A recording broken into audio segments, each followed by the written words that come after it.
Isso. Então tá, corta. Vamos começar de novo.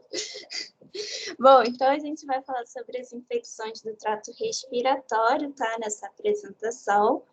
A aula passada foi sobre infecção do trato urinário, tá? Hoje é o trato respiratório e os demais encontros, totalizando 10 até final de dezembro, tá? E infecções relacionadas à são na comunidade, tá bom? Bom, as infecções do trato respiratório superior, elas são geralmente sinusites, faringites e laringites, que geralmente têm etiologia viral, e as infecções do trato respiratório inferior são as traqueobronquites e as pneumonias. Então, assim, o nosso primeiro caso clínico, que foi de uma paciente que foi atendida no nosso hospital, tá? Uma paciente feminina de 92 anos, que interna por traumatismo cranioencefálico, fratura de maxilar, após uma queda da própria altura. Ao exame físico, ela estava acordada, interagindo com o examinador, confortável em ar ambiente, queixando-se apenas de dor no corpo. Tinha um hematoma no ombro direito e na face tinha um hematoma periorbitário à direita e no maxilar esquerdo. Estava hemodinamicamente estável, afebril, saturando bem. De laboratório tinha um ureia de 43, uma creatinina de 67, uma troponina de 2,2, uma hemoglobina de 9,4, hematócrito de 28, 200 mil plaquetas e um leuco de 7.200, sem desvio e com uma PCR de 0,5. Na admissão, ela fez uma tomografia de face no dia 23, que foi quando ela deu entrada no nosso hospital, que mostrava a fratura do maxilar direito com hemocinos, só que ela foi avaliada pela equipe da bucomaxilo, que indicou tratamento conservador. Então, diante da presença de hemocinos, há necessidade de fazer um tratamento antimicrobiano?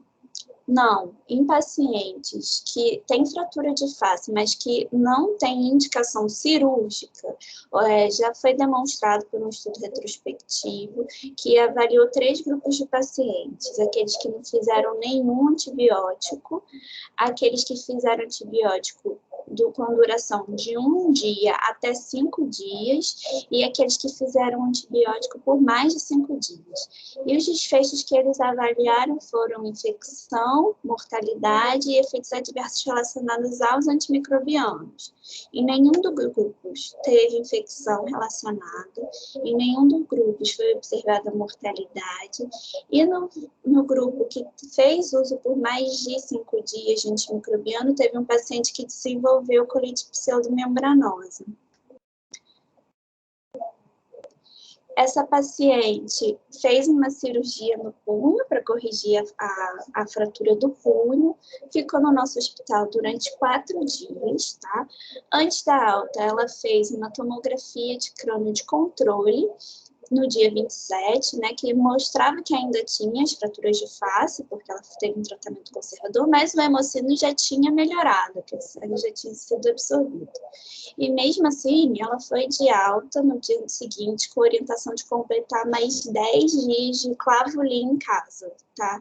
Então, no total, essa paciente fez 14 dias de antibiótico sem nenhuma evidência de ter uma infecção instalada, né? Ela nunca teve febre, nunca fez parâmetros laboratoriais alterados, mesmo no pós-operatório.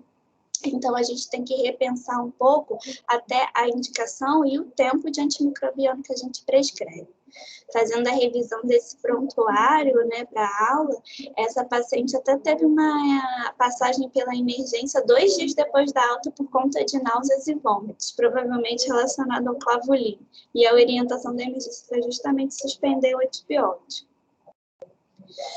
No nosso segundo caso clínico, a gente tem um paciente de sexo masculino de 66 anos, admitido com febre, tosse produtiva e dispneia com piora progressiva nas últimas 24 horas. Ele tinha procurado um médico particular 3 dias antes do atendimento na emergência, que prescreveu Clavulin oral para ele. De história patológica preguiça, ele era hipertenso, diabético, tinha uma hiperplasia prostática benigna, tá? Que fazia um acompanhamento ambulatorial regular com um urologista e tinha feito um tratamento de infecção do trato urinário recente com ciprofloxacina há 2 meses e depois ele ainda repetiu clavulina há 1 mês.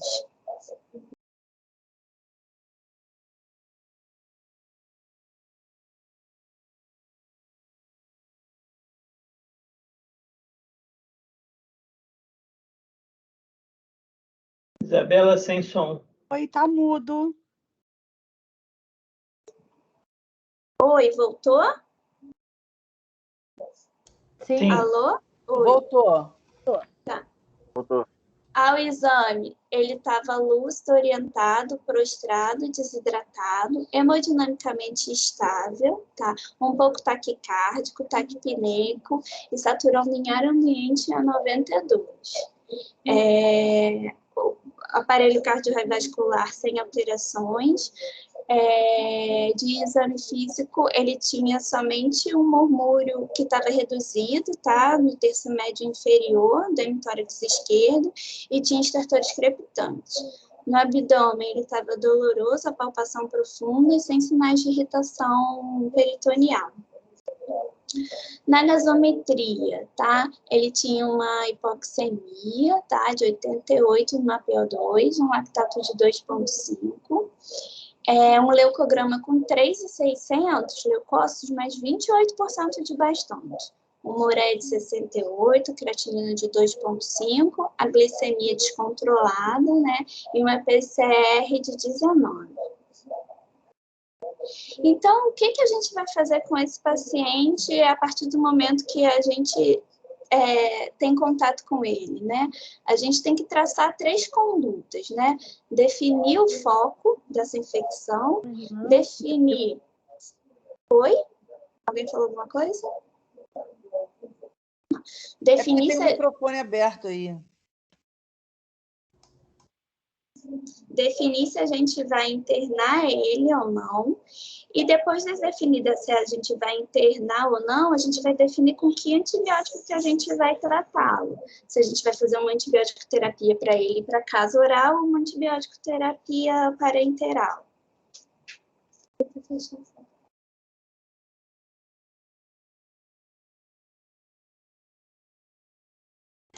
Isabela, ficou mudo novamente. Oi.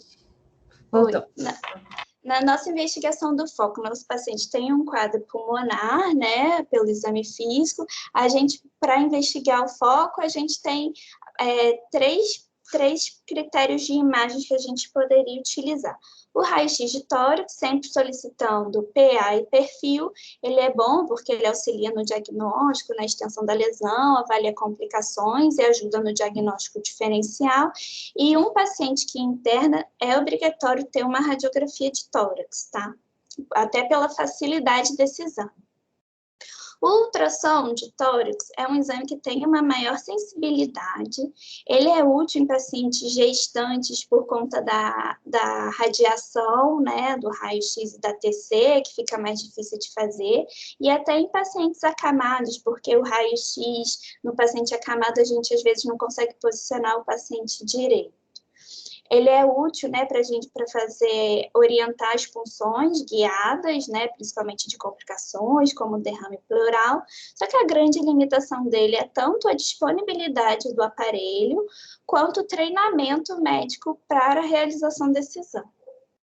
E a tomografia de tórax é o método mais sensível que a gente tem, como contras dele, né? Tem o custo e a radiação, mas é o exame de eleição, principalmente em imunossuprimidos, obesos e pacientes que têm alterações radiológicas prévias, porque vai dar uma noção melhor para a gente do acometimento pulmonar. A TC também está indicada em pacientes que têm apresentado falha na resposta terapêutica. Então, esse paciente foi admitido, ele fez essa é a radiografia do nosso paciente, tá? Com infiltrado aqui à esquerda. E aí a gente tem que definir o que a gente vai fazer com esse paciente, se a gente vai interná-lo ou se a gente vai tratar ambulatorialmente. Existem alguns scores de predição de gravidade que auxiliam a gente nesse manejo. Um dos mais difundidos é o CURB-65, até por ele ser um método mnemônico, com poucos quesitos para a gente avaliar e de fácil aplicabilidade ao beira-leito, né?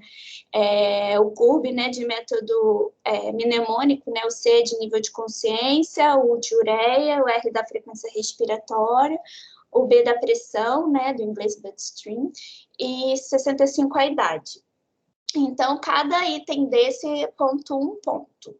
Em paciente com CURB de 0 a 1, a mortalidade é baixa, esse paciente é um paciente que é candidato a um tratamento ambulatorial. Em paciente com CURB de 2, a mortalidade já é uma mortalidade considerável, de 10, e aí a gente considera o tratamento hospitalar. E aí leva em condição tanto comorbidades que o paciente possa ter, história socioeconômica, né? E o paciente com CURB maior ou igual a 3 é indicativo de você internar.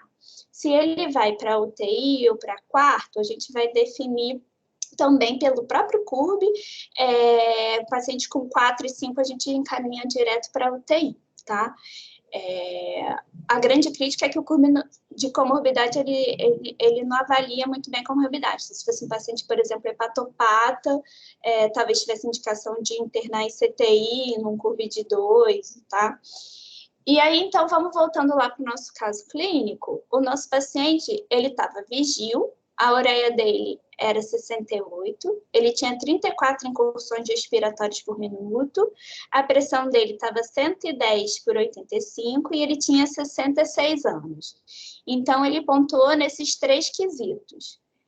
Como ele tem um CURB maior ou igual a 3, ele foi internado. Tá? E aí, a gente vai tratar.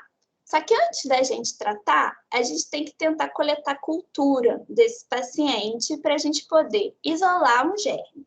No paciente que vai fazer um tratamento ambulatorial, a gente não considera a coleta de cultura nem de escarro, nem de hemocultura de rotina, porque a etiologia já é previsível, a hemocultura num paciente que não é grave tem uma sensibilidade muito baixa.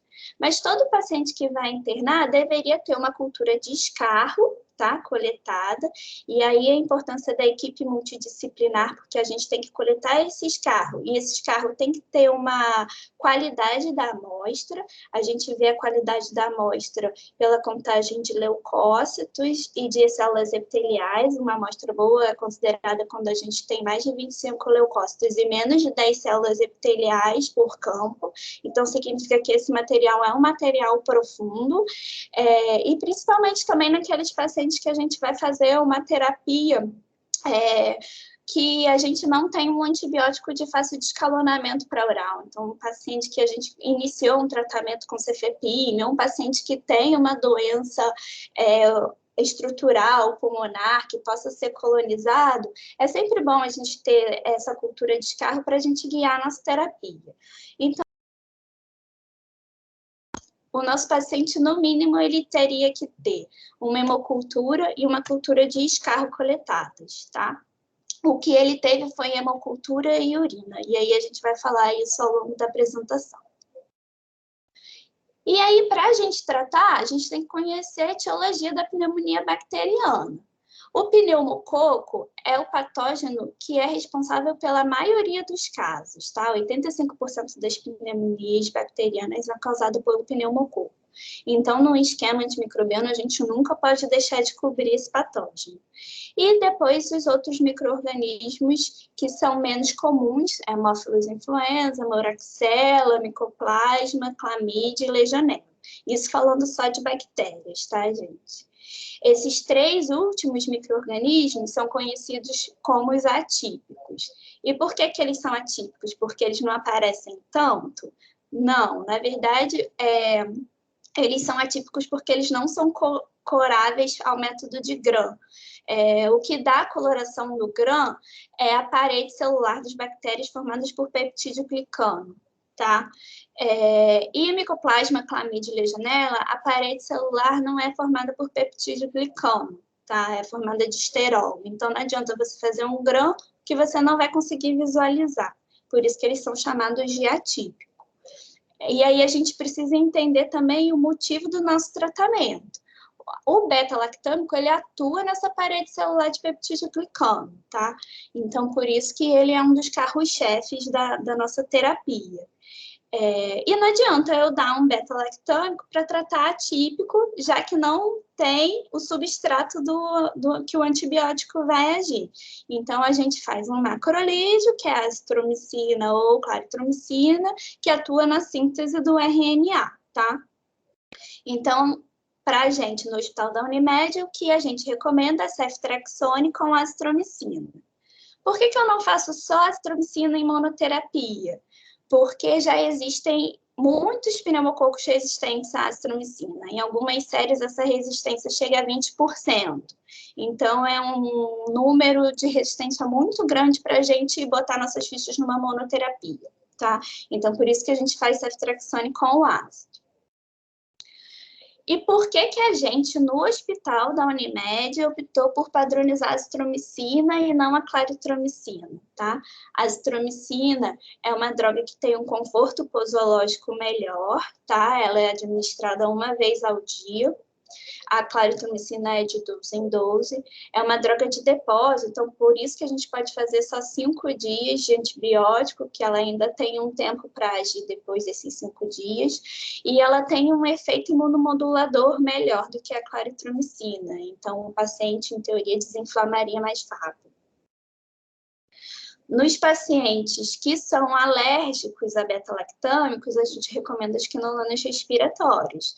As quinolonas a gente não deixa como primeira opção, por conta dos parefeitos, né, relacionados às quinolonas, mas são ótimas drogas também para isso.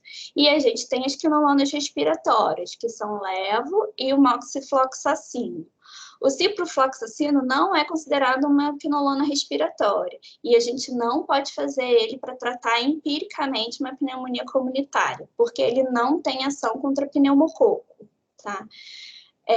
A gente já propôs ciprofloxacino, talvez vocês se recordem, como esquema empírico do hospital, mas em pneumonia relacionada à assistência à saúde, no CTI, onde a gente tinha cepas de pseudomonas que eram sensíveis a ciprofloxacino como principal patógeno.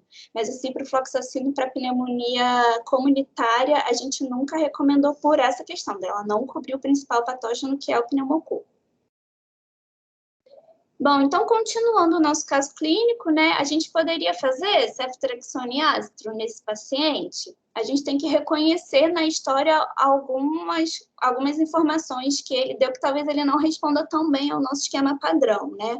Esse paciente era um paciente que tinha infecção urinária de repetição e já tinha feito uso de antimicrobianos nos 3 meses anteriores, né? Há 2 meses ele tinha feito cipro e há 1 mês ele tinha feito amoxicilina com clavulanato.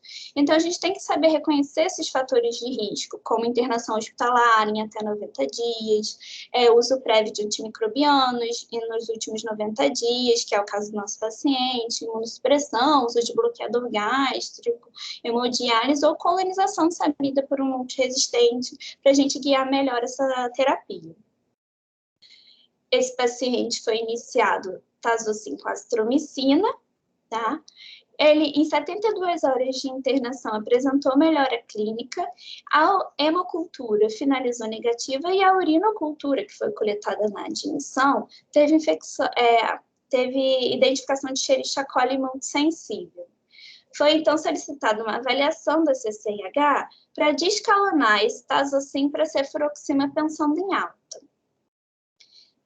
Só que pneumonia urinária é uma entidade que não existe. Tá? Ou esse paciente tem infecção urinária ou ele tem pneumonia. Esse paciente não chegou para a gente com queixas de infecção urinária, ele chegou para a gente com um quadro respiratório e com consolidação. Então, assim, a gente não pode guiar esse tratamento baseado numa cultura que não é do sítio que está causando a infecção dele. ele, como a gente já viu na aula anterior da Cláudia, tem fatores de risco para ter uma bacteriúria assintomática. Essa bactéria que isolou na urina provavelmente é uma bacteriúria assintomática, que ele está convivendo bem com ela, e infelizmente a gente não teve como descalonar o tratamento dele para terminar oral no domicílio. E em relação à duração do tratamento, o que a gente gostaria de frisar com vocês é que se o paciente evoluir bem, sem febre, por 48 a 72 horas, e se não tiver sinal de instabilidade clínica antes da alta, a gente pode terminar esse tratamento com 5 dias. A gente não precisa estender o tratamento por 7, 10, 14 dias. E o critério de duração de tratamento é baseado em cura clínica. Tá? Então, assim, se inicialmente foi programado um tempo de tratamento de 7 dias e no 6º dia ele já tinha 48 horas afebril, o laboratório já estava melhor, já não tem mais instabilidade clínica, não tem por que você manter o paciente internado por mais um dia só para fechar esses 7 dias. A gente está autorizada a dar alta para ele, tá? E a duração, geralmente, ela é mais prolongada se a terapia inicial não foi ativa contra o patógeno isolado, se a gente tivesse uma cultura de escarro e tivesse identificado um outro germe, tá? Ou se tiver complicações extrapulmonares, como endocardite ou meningite. E se esse paciente, em vez de ter aquela radiografia, a gente tivesse feito uma tomografia e ele, com esse quadro agudo, tivesse essas lesões cavitadas bilaterais de rápida evolução? O que a gente tem que pensar? A gente tem que pensar em pneumonia por estáfilo, tá? A gente sempre tem que pensar em pneumonia por estáfilo nos quadros necrotizantes, rapidamente progressivos, tá? Em pneumonias que são associadas a abscessos cutâneos e drogadição, e infecção prévia ou concomitante por influenza, que é um patógeno que faz infecção concomitante. Aí, só para vocês terem ideia, esse é um exemplo de um paciente que fez uma pneumonia estafilocócica. Esse primeiro raio-x é o da admissão, e o último, já com esse infiltrado grande, né, à direita, é uma evolução de 32 horas depois somente, para vocês terem noção da agressividade do estafilococcus. E o que a gente recomendaria para um paciente com uma pneumonia com fatores de risco para estafilococcus aureus, né? Ceftriaxona associada à linezolida para ter cobertura de MRSA, ou então ceftarolina. Ceftarolina é uma cefalosporina de 5ª geração, que é basicamente um ceftriaxona com ação para MRSA. Não tem cobertura para pseudomonas, tá? E vamos para o terceiro caso clínico, que é uma paciente do sexo feminino de 87 anos, há 7 dias, com queixa de prostração, mialgia, febre e tosse. Há 48 horas, ela tem piora do cansaço, que motivou a procura por atendimento médico. Ela realizou um PCR para pesquisa de Covid-19 ambulatorialmente, que foi positivo. Sonolenta, despertável e responsiva. Chegou na emergência com uma pressão estável, 82 batimentos por minuto, 18 incursões respiratórias, mas desaturando em ar ambiente, estava saturando a 89%. Desidratada, acianótica, nictérica, hipocorada, hemodinamicamente estável e sem febre, né? No exame respiratório tinha crepitação bibasal, cardiovascular sem alterações, abdômen globoso, peristáltico flácido timpânico e panturrilhas flácidas e sem edema. O laboratório dela tinha uma creatinina de 1, LDH de 464, um sódio de 139, uma ureia de 91, potássio 3,9, um dedímero um pouco aumentado, né, de 1431, NR ok. Hemoglobina de 13, 178 mil plaquetas, 5.600 leucócitos com 2 bastões e 15 de PCR. Qual foi a conduta traçada? Foi feita uma tomografia para avaliação. A tomografia era basicamente essa. É uma paciente que está até internada ainda com a gente, tá? Basicamente, vidro fosco bilateral com acometimento de 50%, sem consolidação. E foi começado ceftriaxona e ácido conforme o protocolo da CCH e solicitado transferência para a unidade fechada. Será que a nossa paciente precisava mesmo fazer tratamento antimicrobiano, né? Na COVID-19, as co-infecções bacterianas, elas respondem por menos de 3% dos casos, né? A gente já divulgou esse guia, né, de prestação de antimicrobianos, que fez um conjunto com a Márcia, né? E vamos ver onde é que a nossa paciente se encaixaria. É uma paciente que estava estável à admissão, não era imunodeprimida, não tinha neutrofilia, tinha achados sugestivos de COVID, então ela era para estar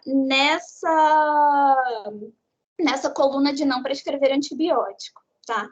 E aí a importância da gente não prescrever antibiótico indicacionalmente no tempo certo, que a gente tem que ter muito cuidado, é que eu vou mostrar para vocês, isso é um retrato do nosso hospital. Tá?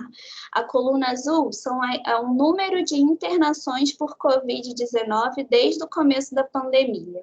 Tá? E aí a gente vê, a linha laranja é o nosso consumo de ceftriaxona, que vocês podem observar que os altos e baixos acompanham o número de internações por COVID, e a linha cinza é o consumo de meropenem, que vocês podem ver também que o consumo de altos e baixos acompanha o número de internações por COVID. Quando o paciente acaba tendo alguma falha por qualquer outro motivo, ao ceftriaxona, a gente acaba escalonando para o meropenem e a gente fica meio que sem opção terapêutica depois disso. E aí, a consequência disso é a nossa incidência de enterobactéria resistente a carbapenêmico.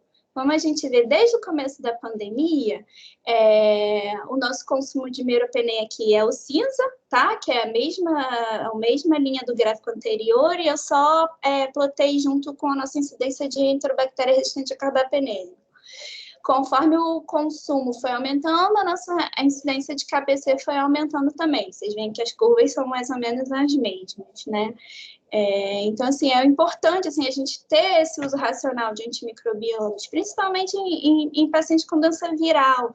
Deixa ele internar, ele vai internar no CTI, a gente vai suspender, ele vai internar no DAR. Não é um paciente que a gente está devolvendo para a comunidade que vai ficar sem ser vista. A gente tem como ficar de olho nesse paciente. Essa paciente não tinha mais nenhuma outra disfunção, tá? Que não seja pulmonar. Ela acabou sendo entubada e está sem antibiótico, tá, hoje. Então, assim, mensagens para casa, né, que a gente queria passar para vocês. Hemocinos não é sinônimo de sinusite, então não tem necessidade da gente fazer um tempo prolongado de tratamento para esses pacientes com hemocinos, principalmente naqueles sem indicação cirúrgica, tá? Com indicação cirúrgica, aí a gente já discute depois. O tratamento... o tempo de tratamento da pneumonia adquirida na comunidade, ela tem que ser estabelecida de acordo com o critério de cura clínico, e não com aqueles múltiplos de 5, de 7, final de semana de feriado ninguém suspende, tá? Coletar cultura de escarro é uma coisa importante, que a gente não tem essa prática no nosso hospital, e não coletar cultura de urina em pacientes com clínica de pneumonia. O ciprofloxacino, ele não deve ser usado de forma empírica para tratamento da pneumonia, porque ele não cobre o pneumococo. E, novamente, solicitar o uso racional dos antimicrobianos nos pacientes com COVID-19, tá? Gente, é isso. E aí, se vocês quiserem discutir qualquer coisa, a gente está à disposição.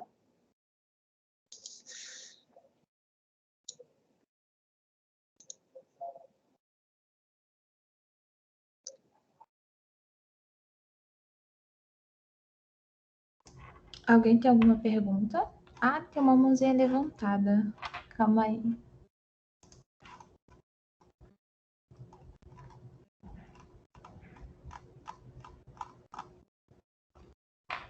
Quem tá com a mãozinha levantada pode abrir o microfone. Pode, Isabela, para poder perguntar? Pode sim. É Luiz Fernando. Sou eu, sou o Joe. Tudo bem? Bela, cara, aqui o Márcio não me escute, cara, mas nem no médio curso eu vi uma aula didática que nem essa, hein? Prática, clara, objetiva, e que eu acho que cobriu bem aí o um bocado do dia a dia da gente, tá? E assim, eu achei muito legal algumas coisas aí que você falou, né? Esse critério de cura clínica e não dos múltiplos, né? De 5 aí, ou de 7. Acho que é uma cultura que a gente ainda não tem, né? E que a gente, acho que no dia a dia, principalmente aí nossas rotinas, né?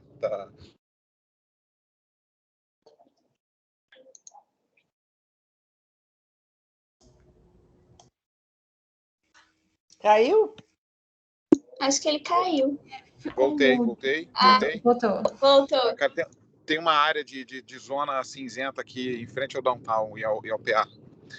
Então, assim, eu acho que principalmente nossas rotinas da terapia intensiva, da clínica médica, né? Ainda que não sintam segurança no começo, mas se começarem a observar, pô, esse cara está tratando pneumonia, realmente já